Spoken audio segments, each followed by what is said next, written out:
A very good morning to each and every student of class 2nd. This is your subject Hindi literature and we will continue in chapter 9.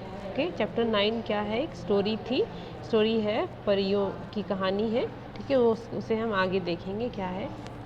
तो ये है, सुबह होने लगी तो परियों को घर लौटने की याद आई। ठीक है, परियां जो थी वो घर लौटने के लिए अब रेडी होने लगी क्योंकि उन्हें घर जाना था। ठीक है, सुबह वे झील से बाहर निकली।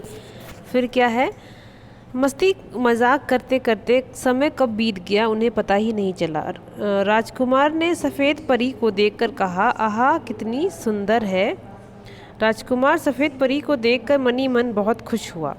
ये सफ़ेद परी कहीं उड़ ना जाए, ये सोचकर उसने परियों के पंख छिपा दिए।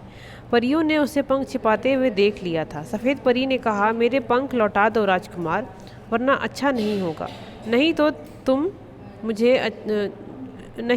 तुम मुझे बहुत अच्छी लगती हो, तुम मेरे साथ खेलो, राजकुमार ने कहा। परी ने राजकुमार को देखा, उसे वो बहुत अच्छा लगा। वह भी मनी मन उससे पसंद करने लगी।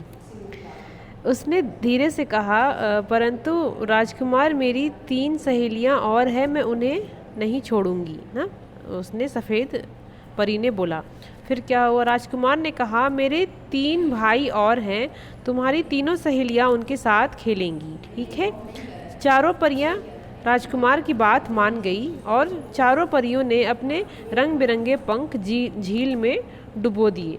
चारों परियां महल में राजकुमारों के साथ खुशी खुशी रहने लगी। ठीक है, मतलब क्या हुआ कि उन चारों की शादी हो गई। ठीक है, परियों ने राजकुमारों से शादी कर ली और अपने पंख क्या कर दिए, झील में डुबो दिए।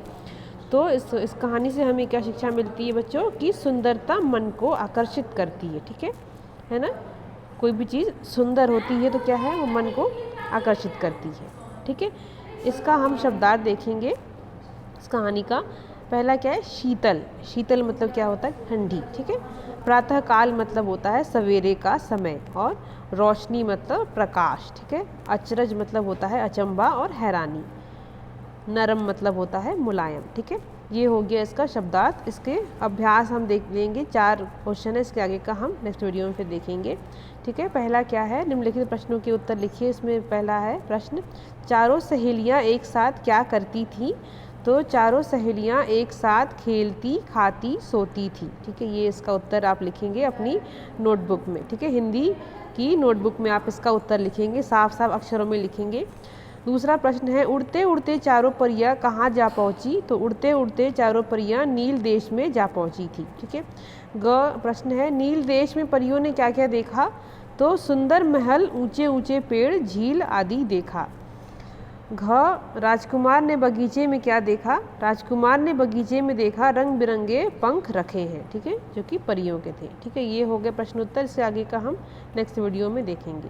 Thank you so much student.